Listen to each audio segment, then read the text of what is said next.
What attracted you to visit Bhutan? Well, for me, I was working in a corporate at that time in India, not in the UK.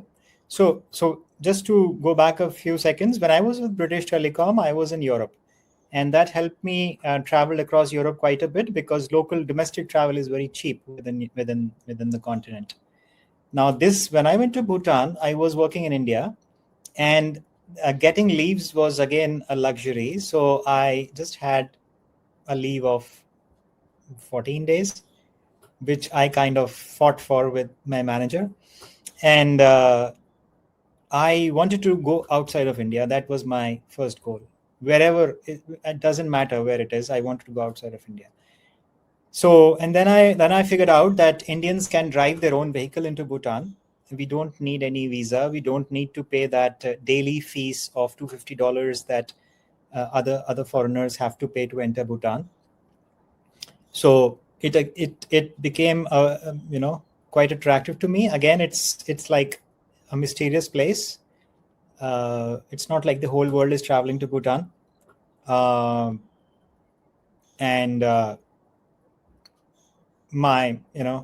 Again, another attraction was that I could hire a motorcycle and go through the countryside. Okay.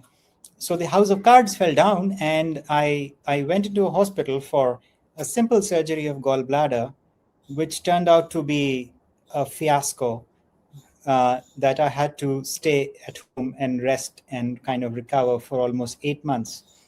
And not just recover, but like my whole body weight dropped by almost 60%. That's quite a lot. So, and the same time the COVID came. So basically everything came together, and because of this treatment, we spent all the money that was there in the bank. We spent all the money that was there in my savings or investments or whatever. And we were again left with like 1,000 rupees in the bank, maybe 2,000 or something.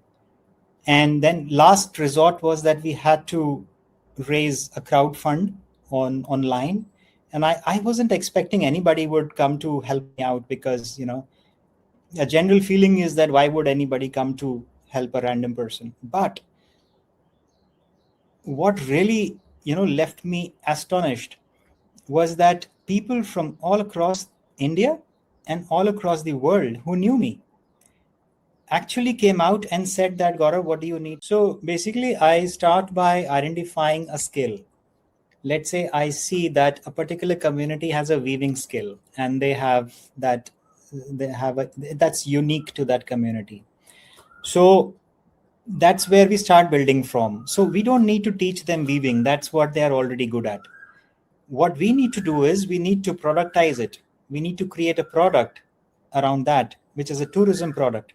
Now, a tourism product will require to design, let's say, some sort of an experience with them, maybe a few days or few hours.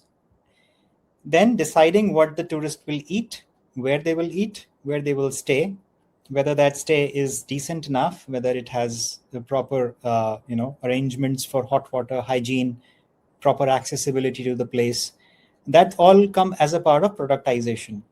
Then training at least one or two people to understand that what are the expectations of a tourist, especially from the Western world.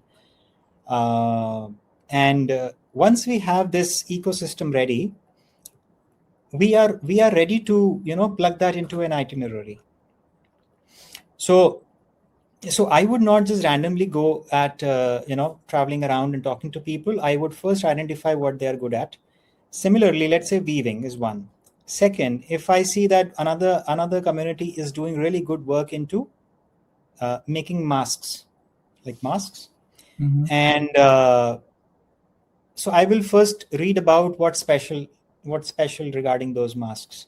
Once I know that, I will approach that community, talk to people, and my agenda is not to just go and start talking about business.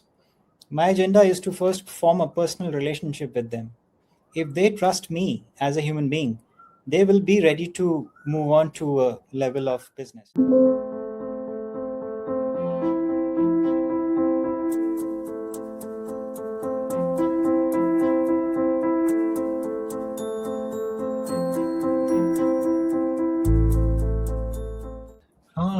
Gaurav, welcome to the Nifty Travel podcast. Thank you very much, Alex. It's a pleasure to be here. I'm very happy to be in this conversation with you. Thanks for inviting me. No, you're most welcome. Yeah. And what I always like to ask everybody first is about your earliest memories of travel. Wow. So, well, I come from India, and and typically in an Indian family, especially when we are children with traveling with parents, traveling is mostly about going on a pilgrimage, and that's usually a very short travel, like maybe 2-3 days. And my earliest memories of travel are of traveling with parents and my brother sisters. Not an experiential or cultural travel, but mostly a pilgrimage. Yeah, but my cultural and immersive travel started much later, after I started working, and became financially independent. Yeah. So what was it like growing up in the part of India that you were born? Well, I was born in Delhi, and Delhi was a very different place back in 1980s when I was born. Uh, it was much less busy, but also, so in a way it has improved in various areas, and it has also at the same time become busy. Like a lot of people have moved in. So I remember we had like Delhi is a great place for theaters, art, museums. So we used to go there. From our school, it was always fun to have these trips to go for theater performances, museums, fairs, and to places like India Gate. So for children, it was always fun to be with others and go on these day trips. It was fun, a lot of fun. But travel wasn't your first love. You obviously went through the education system and you went into corporate life. Um, did that feel to begin with the right track, and where did travel interrupt you? Well, yes, you're absolutely right. I went through the stage of hamster in the wheel, and well, corporate life actually it was not for me, but it did help me in a certain way, which I will come to that. Uh, I just entered into information technology because when we are teenagers, we tend to follow what our friends do, and if our best friends are going into a certain college, we also want to do that. I mean, that was just the reason for me at that time. Also, we did not have easy access to internet back then, so the opportunities that were available out there, we were not aware of them. uh, I wanted to be a pilot, as well as the second option was a fashion designer, but somehow it didn't work out. I think my desire to be a pilot was also somewhere coming out of the desire to travel. Uh, but then, yes, I ended up doing information technology graduation, worked in the corporate for 8.5 years. Uh, Got a good experience with British Telecom in the UK and Tech Mahindra in India. Uh, I think the biggest thing I learned from there was to work in a team, because I was very fortunate to have some nice managers who, uh, and I learned quite a lot from them, not just work wise, but how to treat people, how to be respectful, how to go beyond the work and care for the team. Those kind of things I learned from them, which we now implement in the company. So yeah, and then after 8.5 years, I slowly, over the period of 6 months, switched into um, sustainable travel. But you did some travel before that. You have a nice couple of websites where you've documented your journeys across Europe and Asia. So I just wanted to ask about some of the places you went to. You mentioned Thailand as a place of that you felt a feeling of transformation.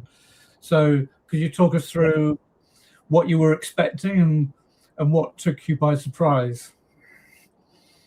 Well, I think I went to Thailand because, like, before going to Thailand, I was, I was unwell for about 15 days, and I was kind of going on like a treatment. And then when I went to Thailand, it was more of a way to disconnect from the grind of working in the corporate. But it was a backpackers trip, and the first trip where I hired a motorcycle and went around all over northern Thailand by myself. So before that, I had done solo trips to Europe, but by maybe public transport mostly.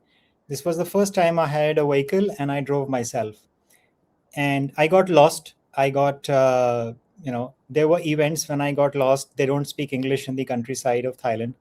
I don't speak Thai. And, when you are traveling, you have your passport with yourself, camera, money. So, I mean, there are things that could possibly get stolen. And despite all of that, experiences like doing this by myself, finding out the way across the countryside without Google Maps, just with a physical map that we used to have. This is back in 2012. And then being able to communicate with locals with no common language, and still, being able to tell them that I'm lost. Can you help me find the way to my hotel? These kind of little things really opened up the perspective for me that, travel is not just about pilgrimages or staying in nice big hotels. It is about experiences and connecting with people. But the idea of folktales was still not there in my mind when I was in Thailand. It came much later. Yeah. But Thailand as a whole is a very interesting and fascinating country. You mentioned the north. I've been a couple of times to Chiang Mai, and it has many different contrasts and looks. Absolutely. I was in Chiang Mai, from where I hired the motorcycle, went over to a couple of villages in the north, came back to Chiang Mai. Yeah. It was the first time that I witnessed. I was in a minivan trip to one of a place where you could view the area, and it was the first time I noticed animals coming across the highway, and it seemed a very different way of life. Absolutely. Yeah. And the same trip I did Cambodia as well. And although in India, I know it's a very well-known destination in the West. Europeans and Americans, when they go to Thailand, they try to do Cambodia, Laos, Vietnam together. But as Indians in India, Cambodia is not a very well sought after destination because it's less known than Thailand and Singapore, Malaysia. But for me, ever since I was a little child, it was my dream destination for some reason. I did that as well. Hired a cycle, like a push bike, and did the entire Angkor Archaeological Park in the month of November. So I think it was my initial days when I was kind of breaking out from the cocoon of being protected in a typical environment of corporate and the typical corporate ladder that you tend to follow. Yeah, well, I guess it's a very structured environment, isn't it? And going, it's no criticism of Thailand in particular, but it comes across, if you've never been in a country like Thailand, it comes across as very unstructured. But I found that staring at people getting around, eventually it seemed like people did know what was going on, and they were traveling with a kind of purpose, but not one I recognized. Definitely. I think the entire Asia, Southeast Asia, as much as I have seen, I don't think I have seen much yet, because since I like to explore the culture, I mean, there is so much to the culture that doing this part of the world in few days is not enough. But in a way, it's nice to leave a country and still have things you want to do. Definitely. I have been to Southeast Asia 3 times till now, and I think I have more things to cover next time. Yeah. Not seen, I think, more than 40% of my own country yet. Well, I think we're all a little bit like that. I mean, for all the traveling um, outside the country, I probably haven't traveled enough in my own country. I think there's Yeah. this. Do you think there's a mindset shift? Uh, the difference between how you view your own country and going abroad. I think, yes, as they say, the grass is always greener on the other side. Whatever is mysterious always calls their attention more. So, but I feel like everything has a story attached to it. So, if we look at something with a story, whether it's a building or a community or a food or like a place, if we look the story of it, then whether it's a foreign country or our own country, we can look at it in a different perspective. Yes, and there are plenty of stories to tell. Yes. Now you went, you had a similar kind of trip across Greece. Now the reason I mentioned that is I had a guest recently who loves Santorini, and I believe that was one of the islands that you went to. Yeah. What effect did it have on you? Well, Santorini, I remember that I had posted a photo of Santorini on my Facebook banner long time back. And I had just posted on Facebook that one day I'll go there. I went there, and when I went there, I had totally forgotten that once upon a time, I posted a banner like this. And one of my friend online, he came and he reminded me that, Gaurav, you posted this photo. And I remember you posted this photo. And then I recalled that, yes, I did. And I had forgotten myself. And exactly at that very place, I clicked the photo once again with me in the photo and posted it on Facebook. So that friend coming back to me reminded me two things. Number one, that even if we remove the photograph from online, I think it was still there in my mind, because that's where, why would I exactly stand on that place and click a photo? Why not just 50 meters away? Yeah. Secondly, it's not that people are not noticing or not seeing what we do. So if we are inspiring somebody through whatever way we do, it's not just travel. If we are inspiring somebody, there are people noticing and remembering what we say.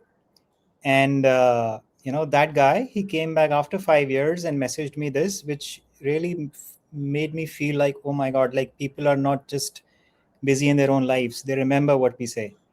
So yeah, that in that sense, it was quite interesting. By the way, I also visited a few other places in like few other islands. Like one of the places I really liked was Hydra, um, because the vehicles were not allowed on the island, and the only way to travel around was by foot or on a donkey.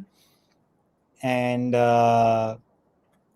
have you been to Greece or any other island countries in that area? I've been to the Greece mainland. Yeah. Yes, sure. No, it's Yeah. it's a Yeah. wonderful country.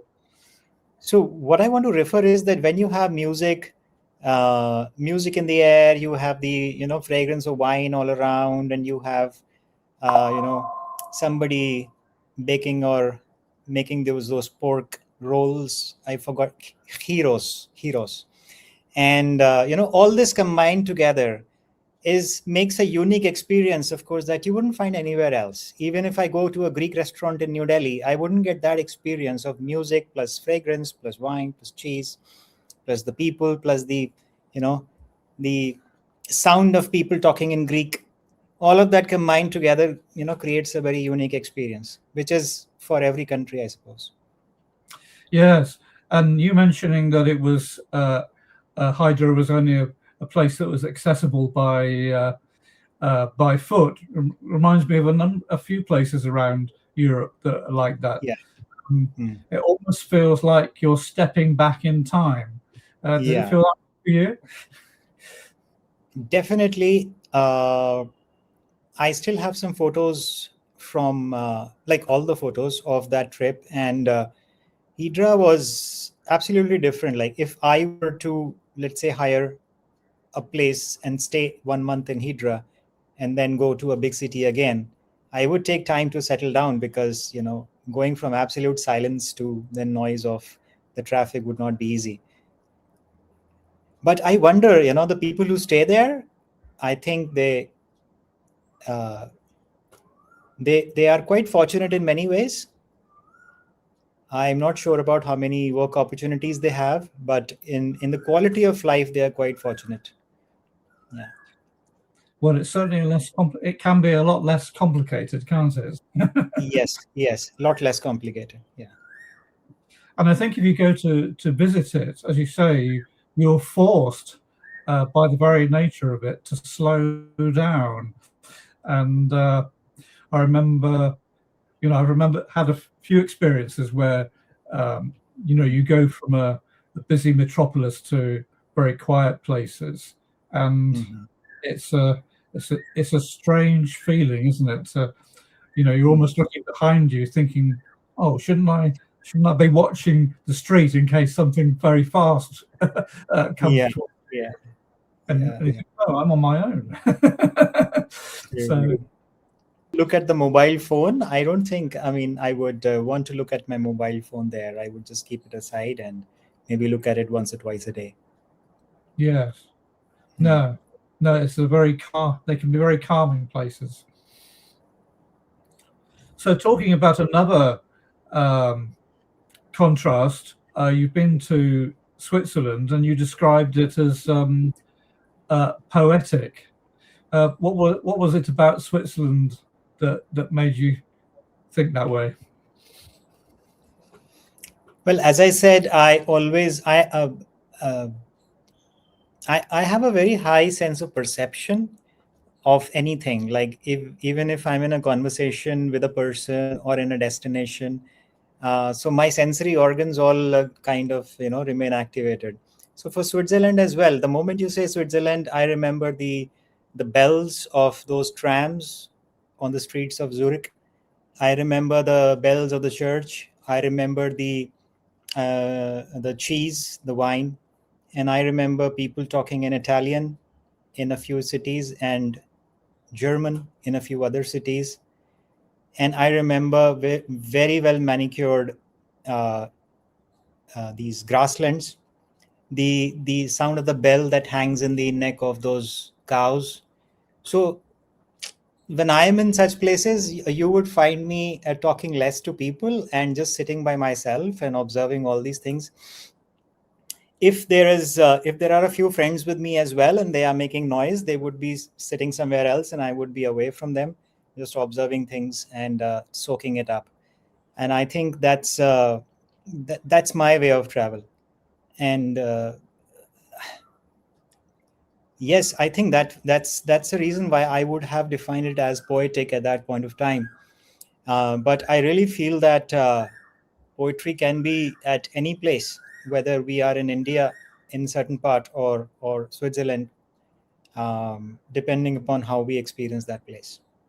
Yeah, absolutely. Well, being in the mountains can make you feel differently, can't it? Definitely, and that's the reason why I spend a few months in the mountains every year in the Himalayas. Yeah, they're very majestic, aren't they? Very, very slow life. Nobody is in a hurry as much as they are in a place like Delhi. Yeah, people have time to talk to each other. Yeah, it's interesting, isn't it? People, we are almost. I don't like to say that we've been trained to act a certain way from childhood, but when we get to sort of pushed in the general direction of work, we follow into these patterns, and we don't always stop enough to look around and to see what's happening. You're right, actually, and the lower attention span we have, the less we tend to engage with each other. But I make a conscious effort, whether it's in Delhi or whether it's somewhere else, to, like, if there are 50 people, I would talk to just 2, but try to engage with them properly rather than trying to talk to 25 out of them. Well, yes. I mean, yes. the more people, it's harder to manage the conversation. Yes. I think the last time I was in that sort of melee was when I was at school, and everybody wanted to talk to everybody at the same same time. Yeah. Fun times. So, going to closer to home, you wrote an article which you called "Baby Elephant Walks." So, elephants are very graceful creatures. Just wondered, what about baby elephants caught your attention? I think that was an article that I wrote when I traveled to West Bengal. That's a state in the eastern part of India. And it was my first trip. I had never seen elephants in my life. Again, it was a solo trip. I hired a motorcycle from Darjeeling, and I traveled all the way to Bhutan. On the way, I crossed West Bengal. And just like you explained about Thailand, that you on the highways you had to stop for seeing the animals, and probably sometimes you have to stop for letting them cross the road because they have the first right to passage.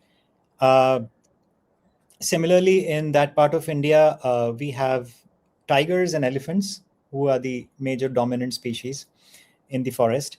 So when I saw them for the first time, I mean, it's a feeling of awe. And secondly, like it's a highway, and there are maybe 50 vehicles that are stopped on the other side, and 50 are stopping on this side, and elephants are crossing the road, and they will take whatever time they want to take. They are not in a hurry. So, and I also later on, read about elephants that they are very slow, but they are one of the most intelligent animal species on the planet. Um, One thing that really called onto my attention was that despite being such huge and such powerful, they moved on with absolute silence. No noise, nothing. They put their feet on the ground. You don't hear anything, and they just cross. Even a single car and a single motorcycle would make more noise than 20 elephants just walking peacefully across the road. And they would always keep their little elephants, their children, between the two adults. Yeah. So the children would not walk on the outside. The children would not walk at the back. Of course, not in the front. But it's like there would be elephants here. There would be some elephants here at the back, at the front, and all these little ones were in the center. So that was also interesting to see, because as humans, we also tend to do the same when with our children or any younger person that we are with. We don't let them walk on the outside of the road where there is traffic. We tend to make them walk on the inside of the road. So, yeah, these kind of things, as I said, I tend to observe. So quite fascinating.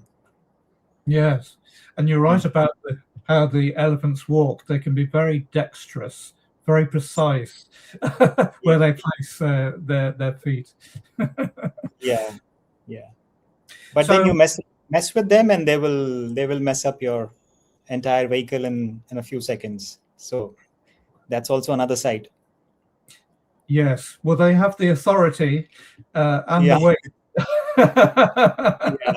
Yeah. Now, you mentioned Bhutan. Somebody else mentioned Bhutan to me as somewhere that is not often chosen as a destination. So, what attracted you to visit Bhutan? Well, for me, I was working in a corporate at that time in India, not in the UK. So just to go back a few seconds, when I was with British Telecom, I was in Europe, and that helped me travel across Europe quite a bit, because local domestic travel is very cheap within the continent. Now, when I went to Bhutan, I was working in India, and getting leaves was again a luxury. So I just had a leave of 14 days, which I kind of fought for with my manager. And I wanted to go outside of India. That was my first goal. Wherever, it doesn't matter where it is, I wanted to go outside of India. So, and then I figured out that Indians can drive their own vehicle into Bhutan.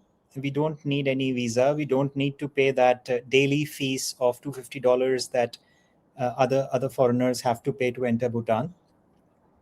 So it became quite attractive to me. Again, it's like a mysterious place. It's not like the whole world is traveling to Bhutan. And my again, another attraction was that I could hire a motorcycle and go through the countryside. It was a very fascinating experience. I stayed mostly in hotels at that time, although I would have preferred to stay in homestays. But very nice people. I was so fascinated to see that the cultural ties between India and Bhutan, and the kind of respect and feeling they have for Indians as well, which of course I tend to believe only when I see with my own eyes. I don't believe the news channels and everything. So when I saw people talking very respectfully of Indians and India country as a general, my respect for them grew as well, multifold. Very nice, gentle people. So yeah, that was a fascinating experience. And it's quite a mountainous region. Yes, Bhutan doesn't have any plains. It is entirely 100% mountainous. So you have to be either very fit or have a very nimble transport then to get around. Well, I think walking through Bhutan is not a cup of tea for people these days, or even for anybody who is into walking. But they have quite good roads, and motorcycling or taking your own taxi, or people who are going with a local company, they usually travel around in cars. That's very easy. They have excellent roads. But in a sense, I suppose, because it's not on everybody's list, you probably didn't feel hurried, or perhaps you didn't meet too many other tourists. No. Now that you mention it, I did not even meet one tourist from the West. No, not a single one. Uh, I don't remember which month I went in. Maybe it was the off season, but I didn't meet anybody at all. Yeah. People talk about hidden gems, which I think is kind of perhaps an overused phrase these days. Do you think Bhutan as a whole would fall in that category? I tend to agree with you as well about Bhutan, but I also have my own perspective that any place can be a hidden gem. Like, I'm not saying that you go to the most busiest place on the planet and call it a hidden gem, but it's all about how you look at a place, how you explore a place. So you could visit Delhi and just stay one night, see India Gate, and move on. That's not a hidden gem. But if you you know look at a city as busy as Delhi through experiences, through stories, you will have an experience of a hidden gem, even in Delhi. Of course, Bhutan has its own charm, and that's where I completely agree with you. Yeah. Yeah. One thing, of course, we don't get very many of in the UK are temples. And when I was in Thailand, and I'm sure it's the same in India, there are lots of temples, and there are often lots of differences either by town or by region. What would you say temples say about either the place or the people who live there? Okay, so when we say temples, we use the same word for a Buddhist temple. Buddhist place is also a temple. A Sikh religious place is also a temple, and a Hindu religious place is also a temple. So we use the same word for all the three religious monuments. But and for Buddhists, we use the word monastery. So I would cover all the three, like Sikh temple, Hindu temple, and the third one was what I say. Okay, so traditionally, since I'm very interested in the architecture and the history of our structures, like historical structures in India, what I have learned is that temples are not just the places of worship traditionally. Now, if you come to India and you see a modern temple, it would just be a place of worship purely. But if you see the old temples that are 1,000 years old, 800, 900, 700 years old, they are first of all built in a very, very scientific way. And the architecture itself is supposed to, uh, you know, conserve the energy of the temple and kind of create a positive space where people could go and do various things, not just pray. So temple is supposed to be a center for studies as well. So, and studies is not just religious studies, it could be scientific studies. um, in ancient times, the temples were a place where you would have a small school. You would also have a place to take care of the animals like cows and any other animals. We still have a few temples in the north in Delhi where there are charitable bird hospitals, like birds that get injured by getting electrocuted or their feathers get cut by the threads of a kite. So these kind of animals are treated for free in certain temples. There are temples of Sikh temples where they offer free medical service to people who cannot afford to go to a private hospital, or if not free, then maybe just for 10 rupees or 20 rupees. So what I want to say is that a temple is, for most of the people, maybe it was a place to go and pray, but it's a place to feed, it's a place to cure, it's a place to care, and it's a place to give education as well. Yeah, that's how I look at that place. Yeah, Almost the absolute center of each community. Then, it has, absolutely, absolutely. Yeah. and would all the community be contributing to it in some way?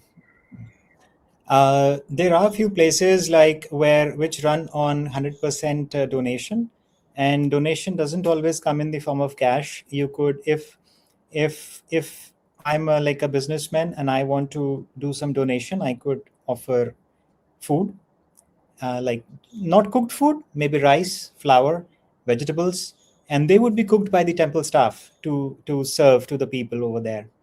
Um, so this happens quite a lot in the Hindu and Sikh temples across northern India, where they won't ask you which caste or which religion you're from, or whether you are a poor, whether you're a beggar, or you came from in a Mercedes. It doesn't matter. If you are there and if you want to have a meal, it is there for you, and it's a simple meal. It will be just like a bread, the Indian bread, the round one, if you have seen it, and rice, some lentils, and some vegetables. That's all. But and these places run 24 cross 7, like they don't stop, and they run only on donations, because there are chambers full of food that people donate, uh, and people consider it as good karma, because I personally believe that if we are earning 100 rupees, we should give a certain part of it, 10 rupees, 20 rupees, 25 rupees, to somebody, somewhere. And it doesn't have to be only in the form of money. I could give education to somebody, I could help out someone, I could give a bag of flour in somebody's home. So that's what they believe. And yeah, these places run 24/7. It's so fascinating to go there and even take the guests who come to India sometimes. These experiences are some of the most uh, touching experiences that people have shared.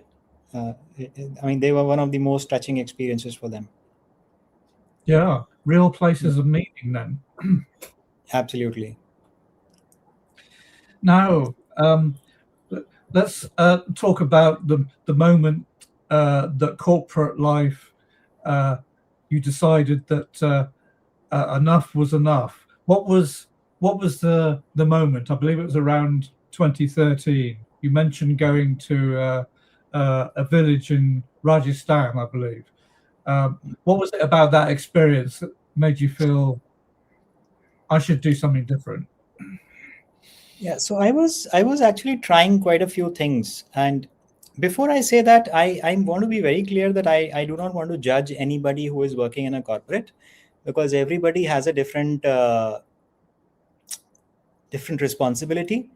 Everybody is going through a different stage of life. They have a family, they have children, and I'm nobody to judge anybody who is still in a corporate. But having said that, um, I since 2010 I was trying photography. I tried doing animation. So I actually formally studied 3D animation from a university in the US. Then I tried travel writing, blogging. That blog is still there, but I don't write much now. And what else? Yeah, these are the few things I tried. But then I realized that I was enjoying them, but they were not kind of promising me a long-term stability. Yeah. Then I decided, okay, let me just leave everything and figure out a way where I continue with the passion of sustainability at the same time. So three things come together: sustainability, second is travel, and the third is stability. If these three things come together, it could be a very good profession. Yeah. And I would never get tired of it, probably. So sustainability, obviously, the tours that we do are sustainable tours. Second is travel. So as part of this, I get to travel, uh, and we have the freedom of not being tied to a 9 to 5, 9 to 6, whatever. Third is stability. So stability is also there. Of course, the Iran war has caused a little bit of a jerk, but then that's a part of the game. So all these three things, if they come together, uh, we would be okay. Hmm? So by 2013, I had my performance basically in the corporate was going down. So if you know that in a corporate, we always have once in a year or once in 6 months performance reviews. So with each performance review, my performance was actually going down, and my manager would say that, what's happening to you? Why are you not doing anything? And I personally started feeling that I'm not sure why they are paying me, because I'm not really doing anything in the company. And I started feeling guilty. Okay, let me just leave this company as soon as possible. I'm getting money for doing nothing at all. So I gave myself a deadline of 10 months. Yeah. And I told my manager very clearly that, see, I'm going to leave the company and after 10 months, but I'll tell you before 3 months. I'll not give you a surprise. So my manager was also very nice. He said that, okay, I understand that your mind is somewhere else, but be sure that you tell me 3 months in advance. I'm trusting you. You don't break my trust. I did exactly that. I gave them a notice 3 months in advance. And then in those 8 months or 10 months, I kept on building the model for the folk tales. I was the only one at that time, just a single person. We had a co-founder, but then it was for a very short time. So, and then after those 10 months, we started just as a homestay booking platform. So, but then very soon we realized that booking just homestays is not, it might give us money, but it is not, I mean, it is not quenching my thirst for travel and for sustainability. So then we moved slowly into providing the entire experiences. And that happened somewhere in 2015. We started with like 5-day experience, 6-day experience. And then as we gain more expertise in what we do, we moved on to like 3 weeks, 4 weeks experiences as well. That's how it has been. Yeah. Sorry, I lost track of your question. Did I answer your question? Well, well, that's the beauty of conversation. We can circle around. So these trips that you were designing at that time, that Yeah. they seem very particular, very deliberate, Yeah. and in a certain sense, they're not easy to arrange. Mm. Therefore, having arranged them, you then are looking for people who are interested in those sorts of trips. I mean, it sounds very interesting in one aspect, because a lot of the descriptions on your website seem very, very unique. So, exciting on the one side, but was it a nightmare to begin with to make them happen in reality? I think I wouldn't describe it as a nightmare, but yes, we had challenging times. Honestly, when I left the company, I withdrew my provident fund. So there is a corpus of money in India which is called provident fund. I withdrew that and used it for my expenses for a few months, but that got exhausted very quickly. And there was a point where I had only 500 rupees in my bank account. But something or the other kept on happening. Opportunities started coming in. It's not like we were loaded with tourists from the second year itself. No, we did struggle quite a bit. We didn't know that whom to market to, whether it would be Indians or corporates or schools or foreigners. We had no idea. And then just figuring out the right people to market to took a couple of years. So it was challenging. It was not a nightmare at all. As I said, we were enjoying what we were doing. So challenge is a better word. Yeah. Well, I think you're highlighting the importance, if you're going to become entrepreneurial, the importance of choosing something that you have fun with. Is much more sustaining, would you say? Yeah, absolutely, definitely. Yeah. So, visiting communities can be much more meaningful, and people can presumably have conversations with people that they probably couldn't have anywhere else. I'm interested to know how you how you begin that process. Do you just like visiting, do you go on a solo tour and just chat to various communities on the way, and gradually you form a conversation and do you just ask them if they mind having people come from time to time? How do these things come about? So basically, I start by identifying a skill. Let's say I see that a particular community has a weaving skill, and that's unique to that community. So that's where we start building from. So we don't need to teach them weaving. That's what they are already good at. What we need to do is we need to productize it. We need to create a product around that, which is a tourism product.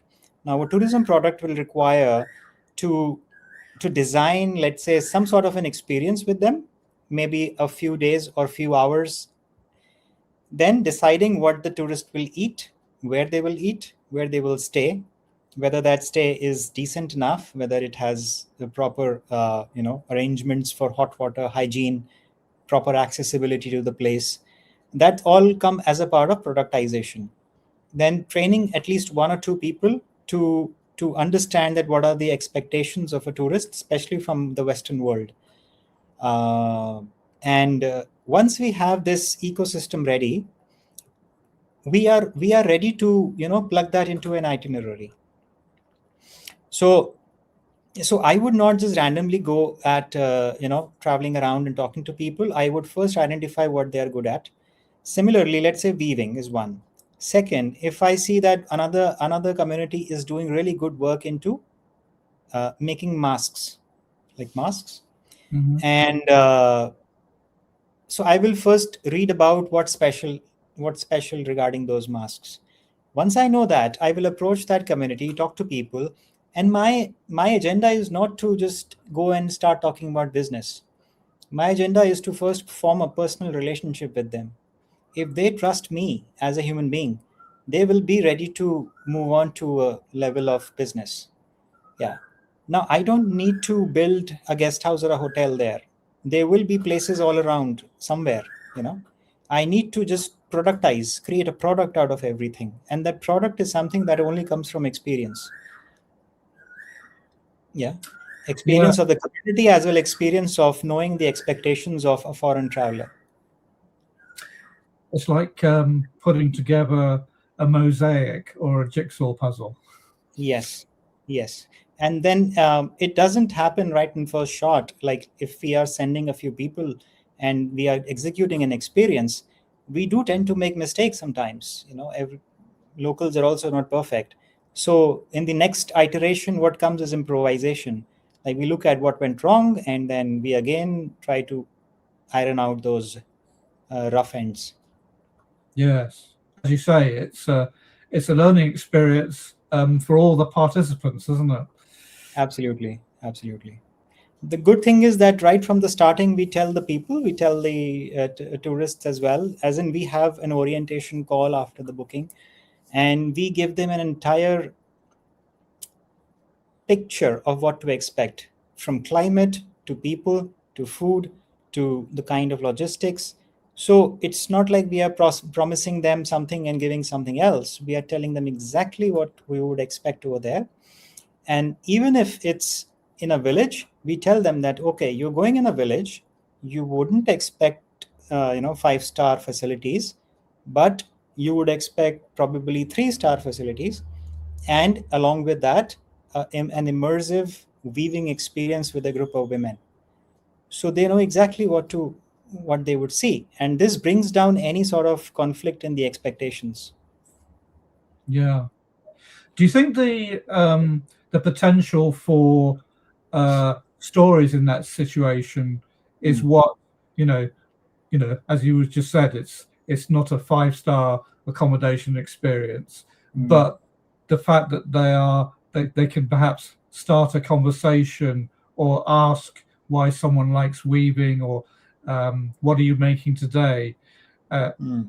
Those stories actually become unique for the visitors. Absolutely, and that is why the name is the folk tales. We honestly took almost 2 to 3 months to just think of a name and to find a domain, because it was a little difficult to find the domain as well. The folktales was specifically chosen because we wanted to focus only on the stories. Whether we are doing Taj Mahal or whether we are visiting a community, it doesn't matter.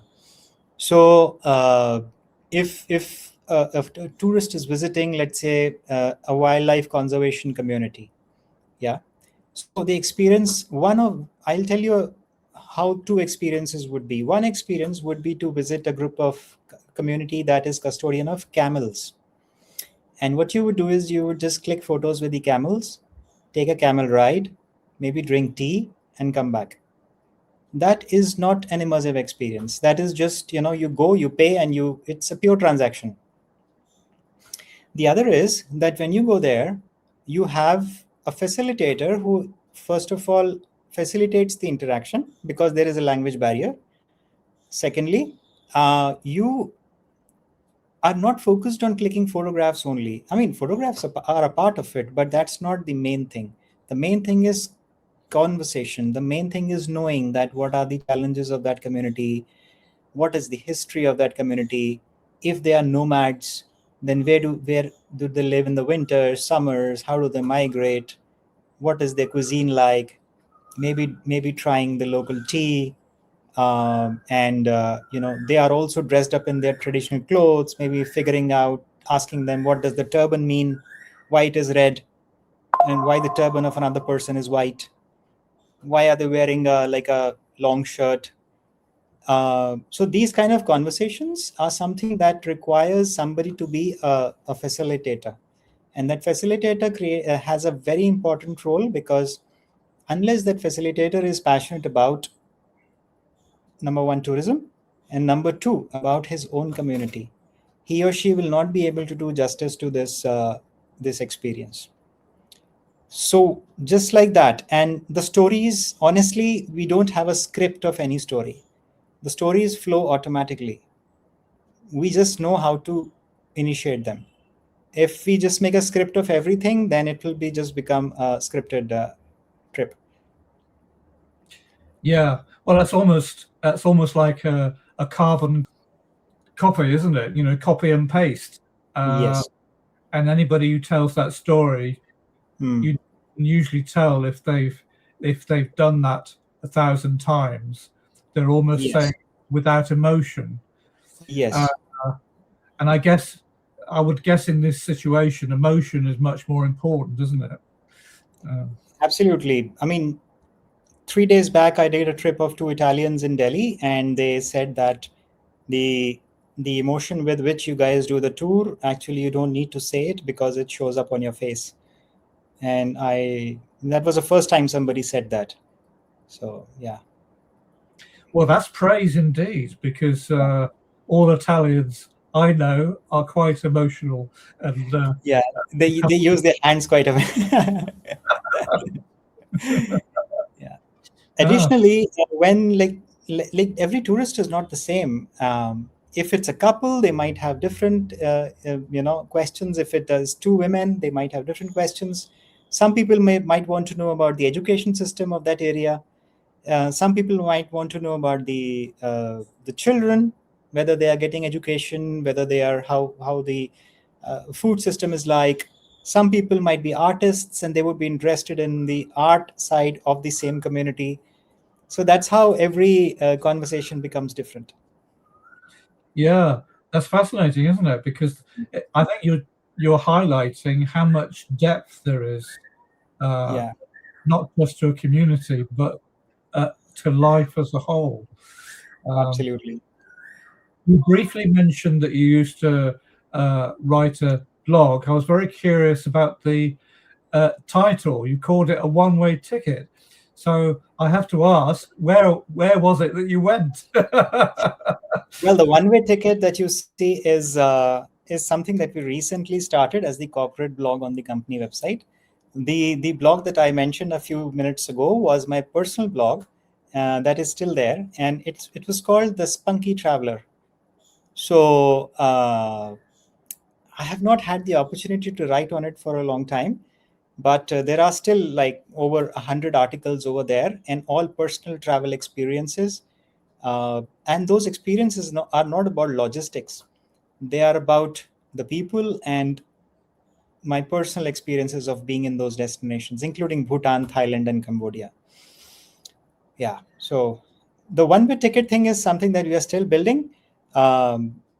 We kept the name one-way ticket because from a lot of guests who come to India through the folk tales, we got the feedback that we would be coming again and again. So I would say that why don't you just take a one-way ticket and live here for a few years? So that's where the word one-way ticket comes from. And one-way ticket, it doesn't have to be literal. You could have a one-way ticket in your mind, which brings you back to India once a year. No, that's an interesting way of thinking about it. Yeah. Because the very reason you said it doesn't have to be literal, it made me think about a book I was reading the other month, about a man describing how his life changed as a result of taking a one-way ticket by train. and thinking back, how would my life been differently if I'd not taken that train? Yes. Oh, definitely it can be metaphorical. Yeah. Yeah. Now, in various words, you've dropped in food or tea. You've not mentioned spices yet, but they're very much part of the flavour of India. And I imagine that in the same way we were describing temples, there's an enormous amount of variation depending on where you visit. So spices is a huge different world in itself, because if you go to an Indian restaurant in the West, you would find, like, as a foreigner, you might feel like you're having Indian food, but honestly, the same spices are used in every item over there, unless you're going to a very, very high-end restaurant. So, but Indian food originally is very different from what you would find in a restaurant in Paris or London. Because when we cook food in India, we don't fill it with hundreds of spices. We use probably only 3 or 4. And we don't eat spicy food all the time. We at home, we tend to eat quite normal thing like salt, pepper, turmeric, chili, that's all, garlic, ginger, that's it. So, but in Indian food has gotten an image that it is always spicy. It's not like that.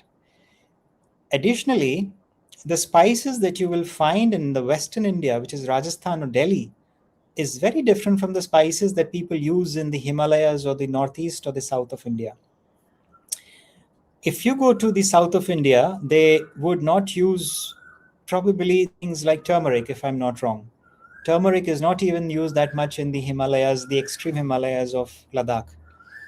The cuisine, the way of cooking is absolutely different. And spices do not always mean chili. That's a misconception that it has to be hot. Spices could mean just flavors, experiencing the different flavors. So a lot of times when people come to India, they are a little worried, especially Germans. They are very worried, and French, Swiss as well. They are a little worried about, being fed too many spices. So I say, no, don't worry. Spices doesn't mean green chili, red chili. There could be other spices as well that are very mild, but just add flavor to the food. And we will make sure that you are not being fed, extreme spices. So, and the next thing is, spices are not just for taste. So our mothers and grandmothers always used to say that your entire pharmacy is inside your kitchen. So they said that if you use organic spices, which these days are rare to find, if you use organic spices and if you use the right combination of spices, you will avoid a lot of physical and health issues automatically. And that is why the spices that we have in our kitchen are considered to be our pharmacy. Yes, well, you mentioned turmeric. I mean, that's meant to be very healthy, isn't it? Yes. Used properly, of course. Yes. Yeah. Do you think as advanced societies have lost a certain amount of connection to ancient ways? You live in a busy city. Do you think a lot of people have forgotten, not deliberately, obviously, but generationally, because a family in their history decided it was right to move their family to a city, but somehow that connection with that we all started with many millennia ago is kind of it has eroded. Do you find that there is this big difference between city and countryside? I think yes, there is a difference, and but with the arrival of internet, like 5G internet, that difference is kind of the bridge is getting narrower and narrower. It's not wide, and I would say that I wouldn't blame the ancestors who decided to come to a city, because in those times there were not many work opportunities in the villages. And the only work opportunity would probably to do just farming and trading of goods. And in the absence of proper road infrastructure, even farming and trading was not easy for a lot of families. But with the arrival of internet, farming and trading are not the only options. People could work remotely from their own hometown. Now every village in India is connected with internet, at least 4G, if not 5G. And when it is connected with internet, you could also be a travel writer, you could be a content creator, you could be a YouTuber. You could share the stories of your village sitting somewhere in the Himalayas. You don't need to come and live in Delhi. Yeah, so that's how the things have evolved. And I have seen that, yes, people are still coming to the big cities, but a lot of people are also choosing to go back to their villages because the opportunities are better. They can at least have a respectable place to live and decent meal and a good lifestyle. So going ahead, I would say that we require a balance, because as I said, I also stay in the Himalayas for a few months every year. But after a few months, I have this urge to go back to Delhi because I have been born here and I need some bit of noise. Maybe that's in my DNA or whatever. So if I were to live in the Himalayas for all my life, I would be absolutely bored of it, honestly. So I need a mix of both. For the younger generation or the advanced societies, as you mentioned the word, I would say that, I mean, it's absolutely fine to enjoy the luxuries of life, spend, travel, eat at nice restaurants, go out. But at the same time, we should put some bit of an effort to find the meaning of our traditional ways of being. Like, if our mother says that, don't drink food after water, so, no, don't drink water after food immediately. As children, we used to say, oh, you don't know anything, we but as I started traveling more, I noticed that a lot of communities don't do that. And then I went and found out the meaning of why we don't drink cold water after food. And I found the reason for this in the yogic science. Yeah. So when I know the reason for it, I know that I don't do that anymore. And I know what she said. Maybe she didn't even know the reason why she said this to me, but she said something that I now remember. So the point of this is that, yes, a modern lifestyle is absolutely fine, but it's also worthwhile, reconnecting and knowing the meaning of why we had some traditional ways of living. If we look deep enough, there is a reason for everything. Yes, that's right. It's being willing to almost reverse engineer a story. Yes. But it's interesting what you say about the different pace of places. We briefly touched on it before. I used to work with a gentleman who used to work in London, and he almost developed a tic because he was living out in the country. He says, "Oh my goodness, I can't catch a bus every 5 minutes." It was such a change of pace. He reckoned it took him 6 months to adjust to a different pace of life. It was so, as you say, it becomes part of your DNA. So it's very. Now, as an Englishman, well, some of us are obsessed with drinking tea, and there's rather a lot of tea grown in India. Are there good places or popular places that people like to go? Are there unusual teas that people can experience? Well, before I tell that, this is something that I always share with the people who visit India, that tea was introduced in India by the British. And I think, if I'm not wrong, they brought it from China, but they were the ones to introduce it in India. And the typical way of making a tea, that where you have everything separately, the sugar, the milk, the tea boiling in the kettle, is all different, and you mix it the way you like. That's, if I'm not wrong, that's how the British way of making a tea is. But how we Indians modified is, we like put everything together.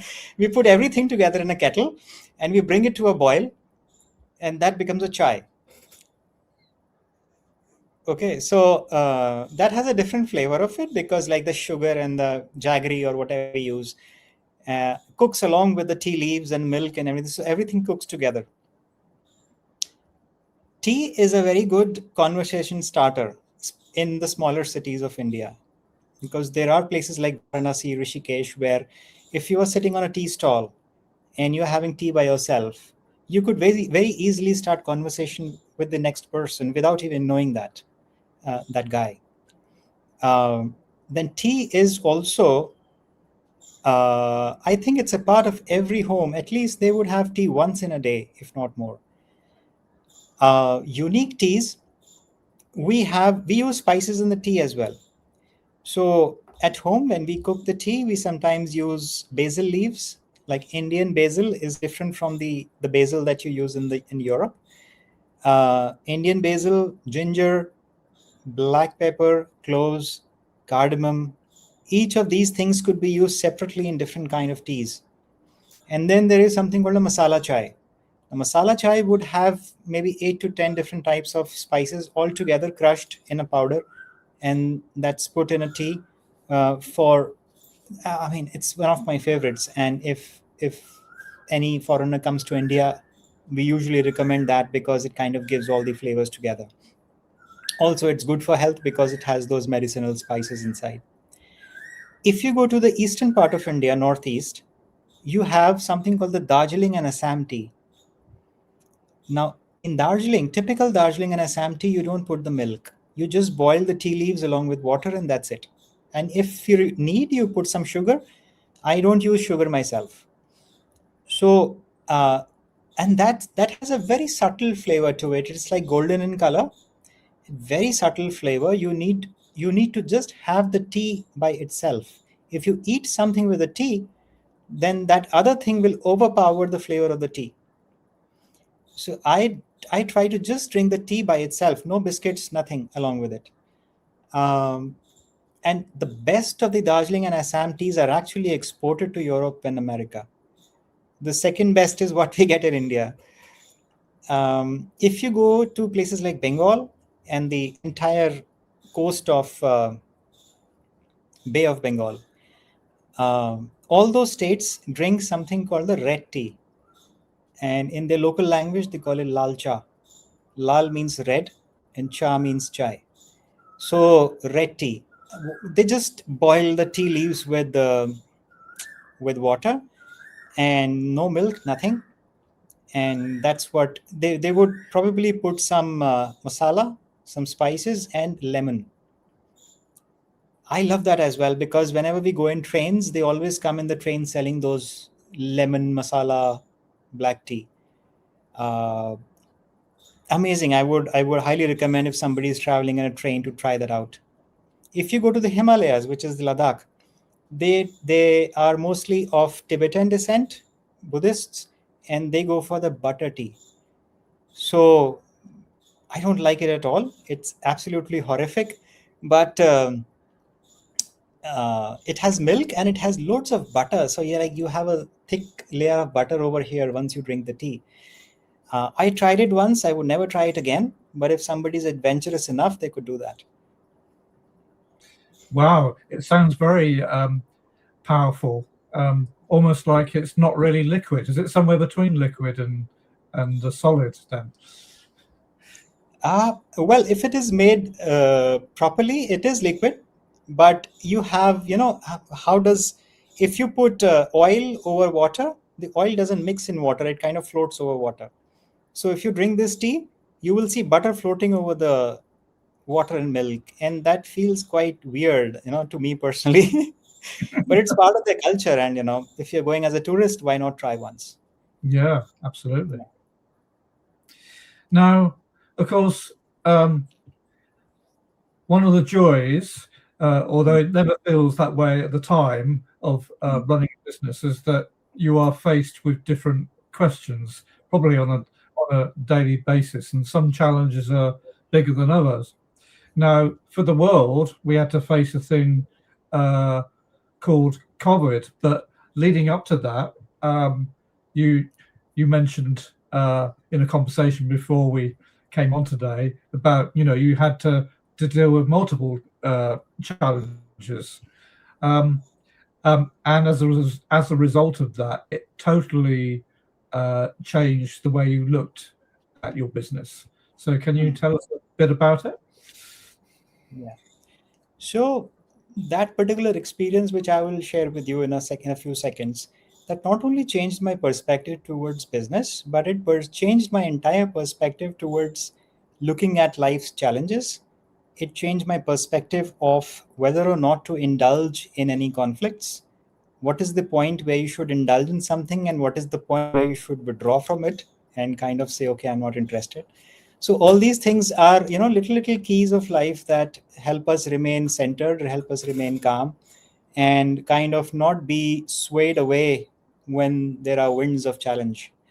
So I think before 2019, we were enjoying what we were doing, but at the same time, we were hustling. We were hustling quite a lot.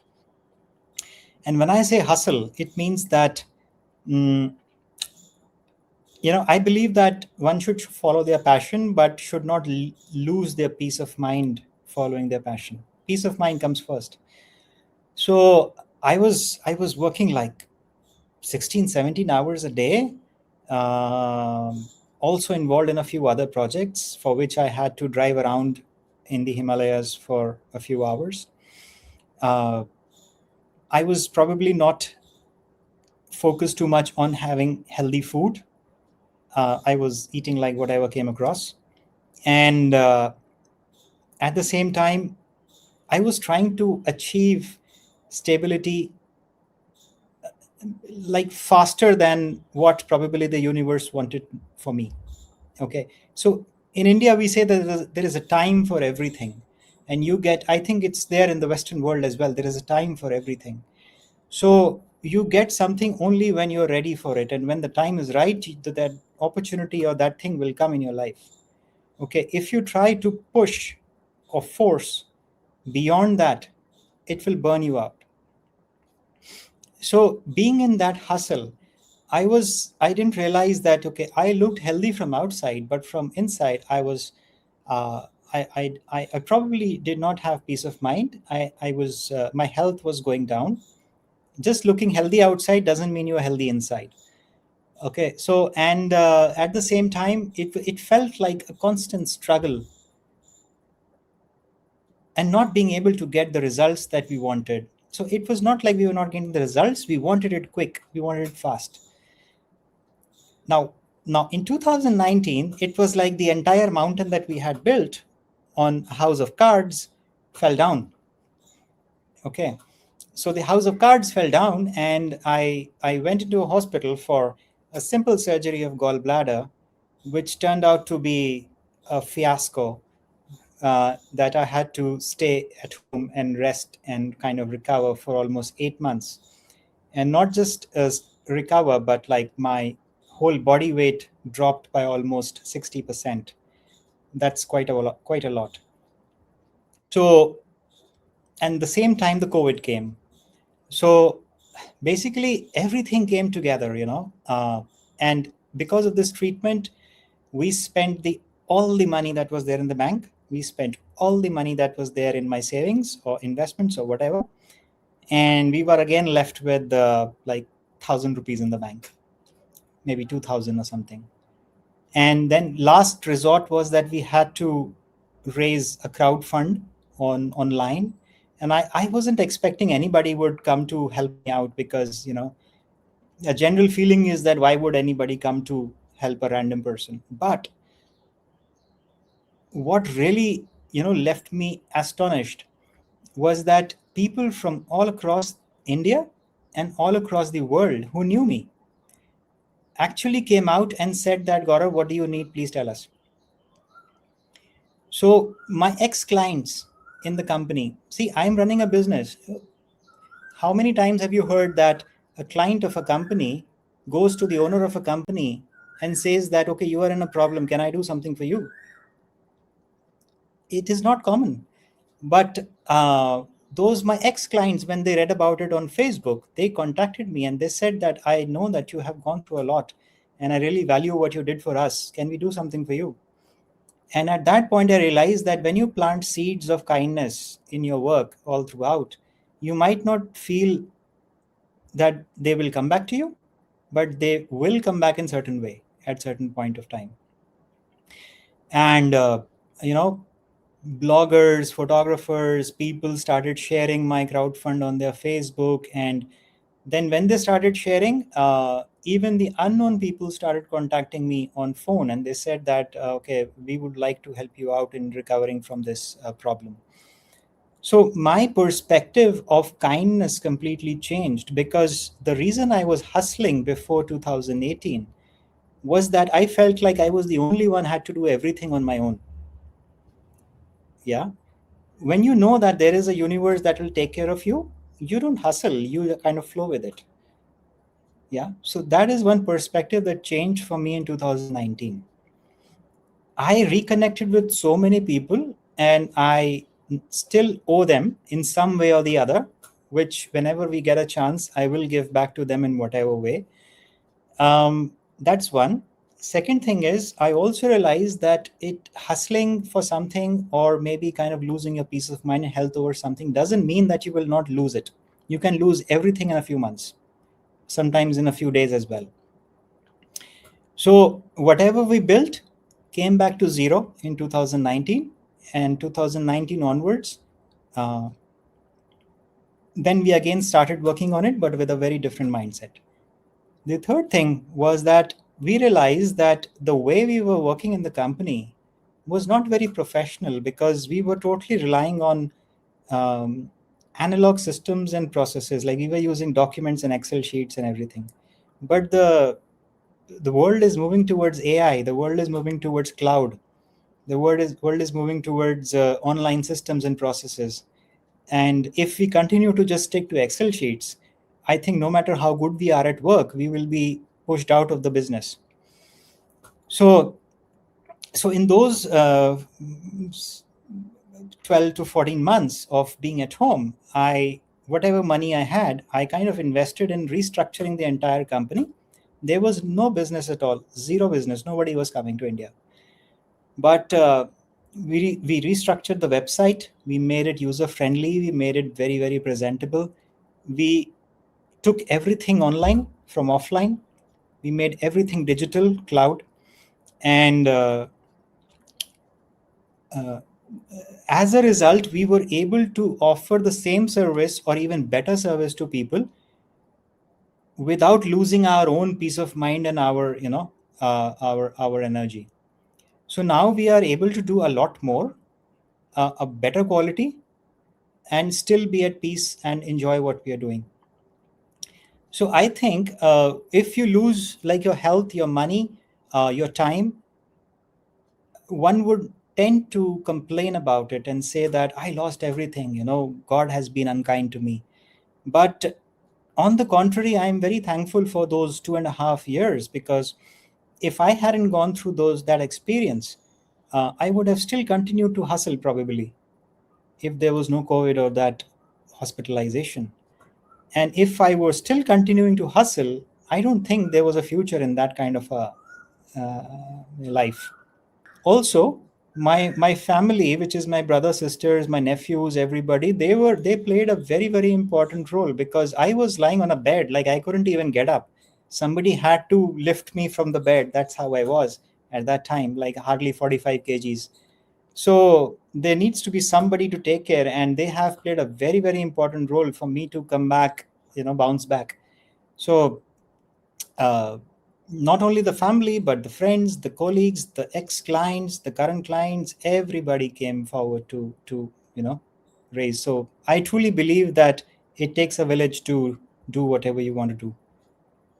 That's all I wanted to share. This is the first time I'm talking about it anywhere online. I've never spoken about this. Well, it's a very powerful story, and I think you realised who your friends were, and it's almost like it changed your entire worldview. Yeah, definitely. So, what advice would you give others? What new perspectives has it brought you? Do you think that you could help guide other entrepreneurs that were not aware of themselves burning up or anything equivalent? You mean entrepreneurs in general, not just about tourism, right? Yeah, generally. What would you say to others? I would say that as I just said a few minutes ago, that there is a time, there is a place, and there is an opportunity for everything. We should keep making our own efforts, and but at the same time, if any effort fails to deliver a result, that doesn't mean that I failed as a person. Yeah, it means that I made an effort and that effort failed. Okay, so if that effort failed, I can look at that effort and maybe change the approach and make that effort again. But if I say that I failed as a person, that means I took it on myself, I took it on my personality, and I probably would start feeling like I'm a failure.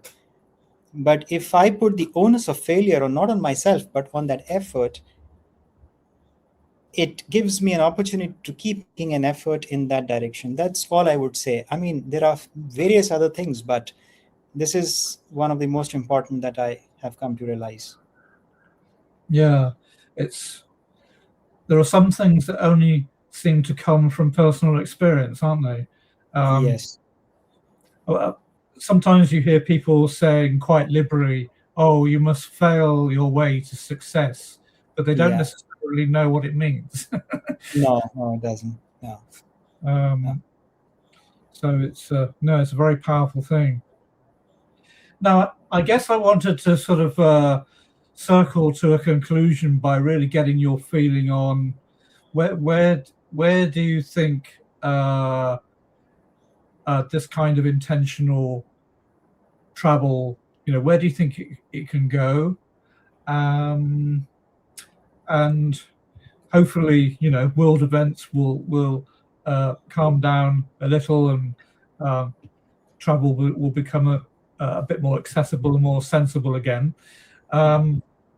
Where do you think we,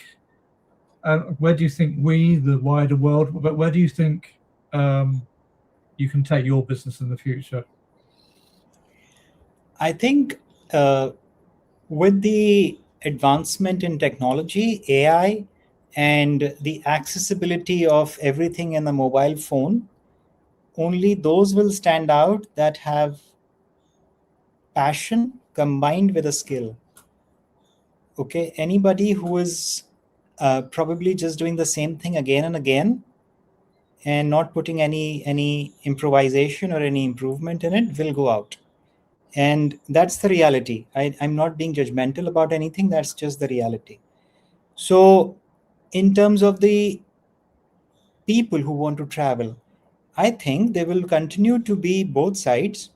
There will be people who will look for unique experiences because they are, they are wired that way. So, and there will be people who will continue to take large group tours that go from one point to the other, and there is nothing wrong in that as well, because some people like to travel in a large group of 30 people.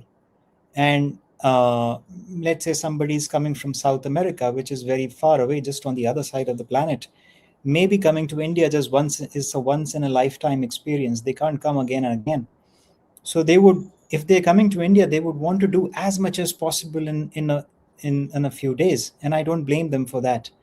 But for somebody in the UK or Australia or even Canada, I mean, we have repeat people from Canada as well. Their travel style could be to do one part of India at one point and then go back and again come next year and do something very specific, very, very unique. So both of them will continue. The thing is, but there has to be personalization. There has to be personal touch. It cannot be just about being a customer care. I personally don't speak to customer care people.